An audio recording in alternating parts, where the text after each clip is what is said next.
Let's have a conversation. We would encourage you to seek the pleasure of alignment. But before you can do that, you have to know these things. You have to know you sifted and sorted and did step 1, and step 2 has been done for you. You have to know that what you're asking for is a done deal. That you set the goal in step 1, your inner being took care of it, and now you've got one thing to do and one thing to do only, and that's line up with what you've asked for. If you're setting an accurate goal, if you were really telling it like it is, and someone says, what's your goal? You would say, it's now. What? Yeah, it's now. What? Yeah, it's already done. What I've asked for is done. Where is it? Well, that's a little hard to explain, so I'm not going to try. Say to them, oh, it's one of those imaginary things, your friends might say. It's not imaginary. It's gestating, it's becoming, it's gathering momentum and cooperative components, and it's awesome. And I'm coming into alignment with it. Well, what's your timetable? When it's ready. What's your timetable? When I'm ready to let it in. When I have stopped beating up on myself through sacrifice and struggle. When I've come to the place of enough worthiness that I will let it in. That's the timetable. Well, how long is that going to take? Longer now that I'm talking with you.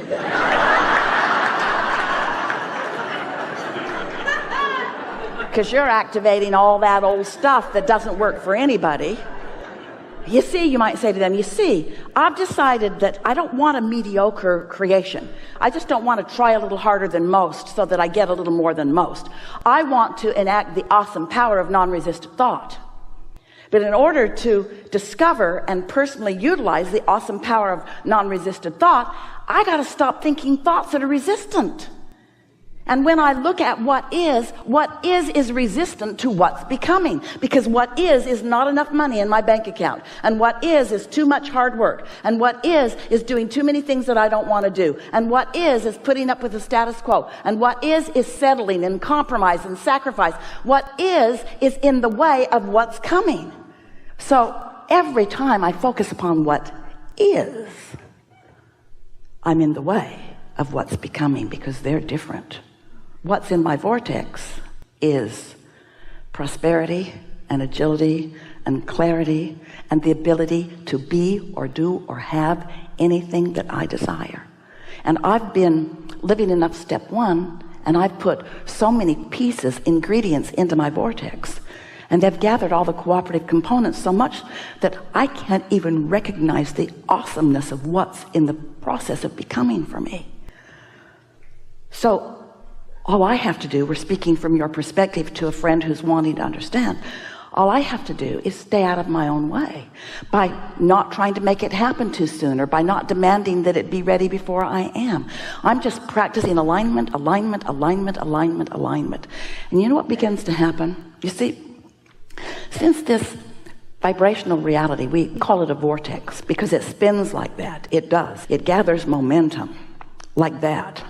And this vibrational reality, this vortex of yours is high, non-resistant frequency. So in order for you to tune into it rather than the not enoughness of reality, you have to quiet the not enoughness thoughts. Otherwise your vibration won't rise to it. So meditation is a really good way. When you quiet your mind, you stop thought. And when you stop thought, you stop resistant thought, and your vibration will rise. And when your vibration rises, then what's in the vortex begins to occur to you.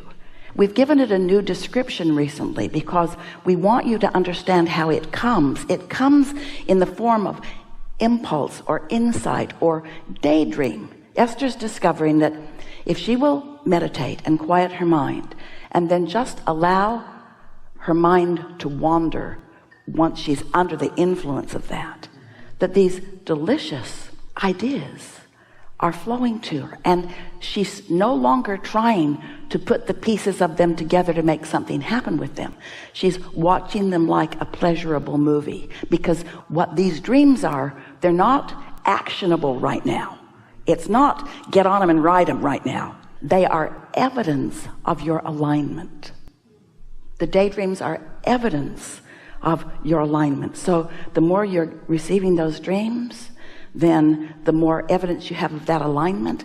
And when that becomes the momentum that you're reaching for, then these thoughts begin to turn to impulses, and the impulse then pays off.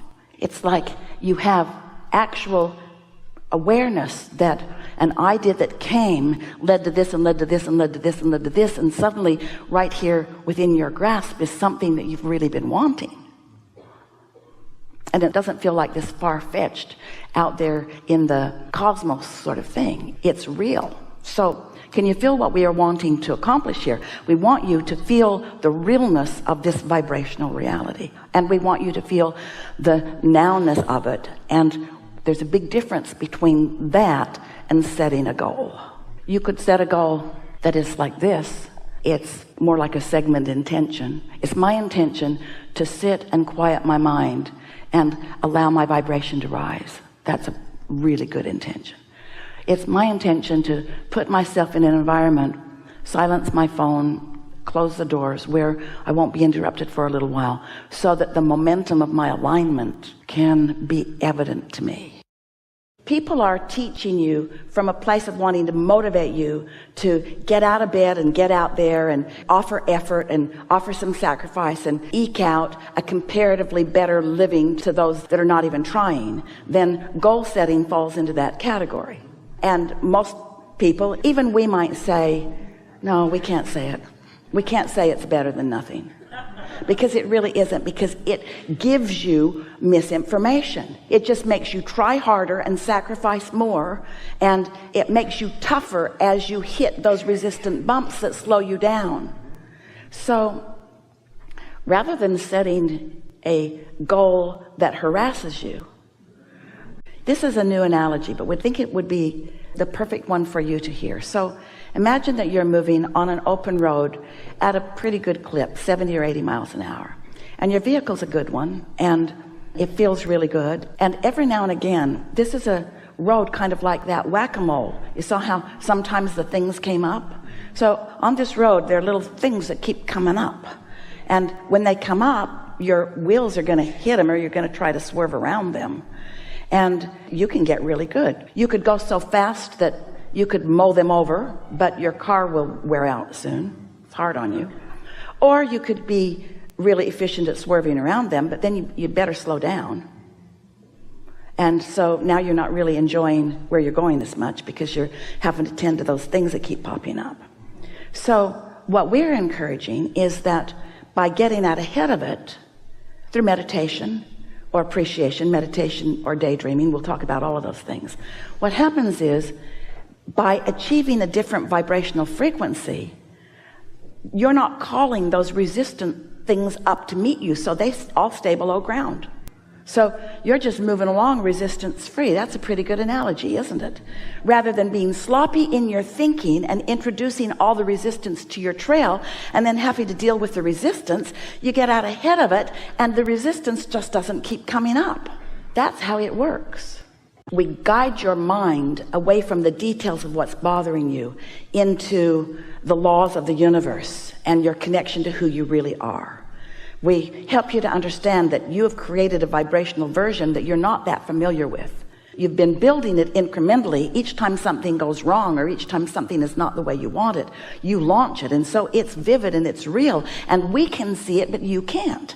Because if you could see it, you would have started out with something different just now. You would have said, I've got this awesome collection of wonderful things, and help me move in the direction of those. But you weren't emphasizing the awesome collection of wonderful things. You're emphasizing the collection of things that you know are holding you back.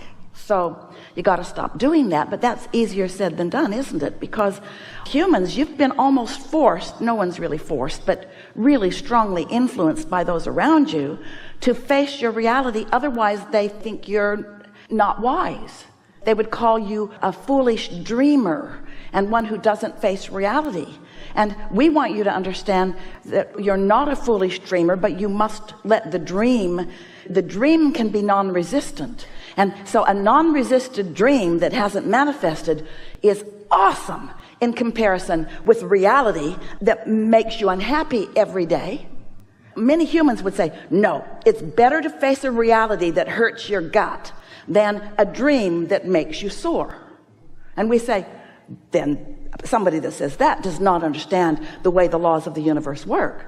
They don't understand how people move from unwanted to wanted, or from less to more, or from sick to well, or from confused to clarity. In other words, there's a path. There's a path. We call it the path of least resistance. It would be better called the path of most allowance. But we don't ever want you to feel bad about having resistance along your path. We just want you to tune in to your broader perspective, who will guide you around the resistance. You don't have to get rid of it, just don't keep it active. So we want to hear you. We are not trying to dissuade you from your conversation. We just want you to know that you can get to where you want to be from wherever you are. And the reason that it doesn't happen instantaneously is because you have a bunch of beliefs that are in the way. Beliefs that you keep making active that are resistant, that hinder the signal.